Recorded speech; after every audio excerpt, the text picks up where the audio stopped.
Hey, welcome to Sam Outside. I'm Sam and I'm outside. I really look forward to moments where I can not have to worry about my feet looking at where I'm going, because I'm just out here pretty safe in my footing out here on frozen Heart Lake. And one of my favorite destinations at this time of year is to come to the top of the lake, or the part of the lake that doesn't get accessed by the summer guests. It's a part of the lake that is a little marshy.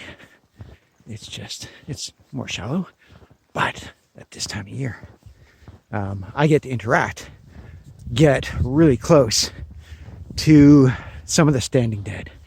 At one time, the forest would have extended in a low area down to this part of what is now the lake. The amazing part about what's happening here is there's a pause in the energy cycle. I've spent 25 years enjoying having the privilege of teaching in outdoor education at summer camps, talking just about that, the energy cycle, food chains, food webs.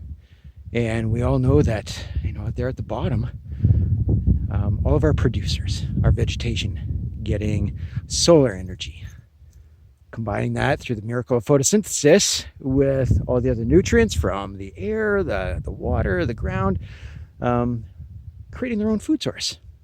And that becomes a foundation to our first level consumers, our herbivores, which then feed, the second level minor predators, carnivores, and of course the omnivores.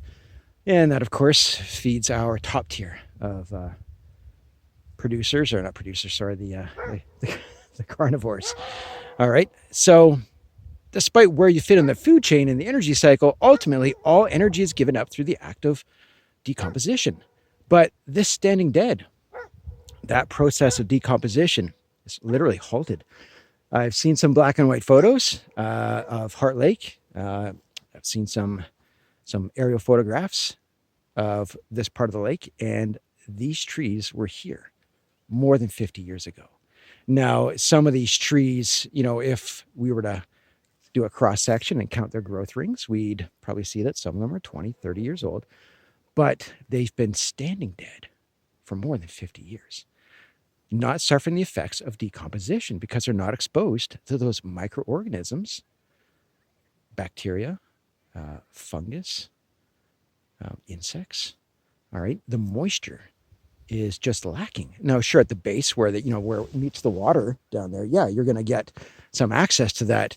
But when they are literally bleached and baked in the sun, just scorched, ravaged by winds, the act of decomposition is slowed, almost halted. So I get to marvel at some fascinating grain textures, taking a look at what other things are living on them. Now, they're not living off of them, so we've got a host of lichens and other things, and that's what I really like to see is imagining a perch for flying insects, for birds, all right? Birds of prey, but a lot of our songbirds, they really get a chance. This is a niche, right? A safe space. And I'd like to think myself special in some way because I know that very few other people, humans, have been able to touch that old man's beard, all right? It's just inaccessible. So it's something I get to do because I make the effort. I'm curious. I'm going outside and I'm saying, oh, I'm going to go take a closer look at that. That's amazing.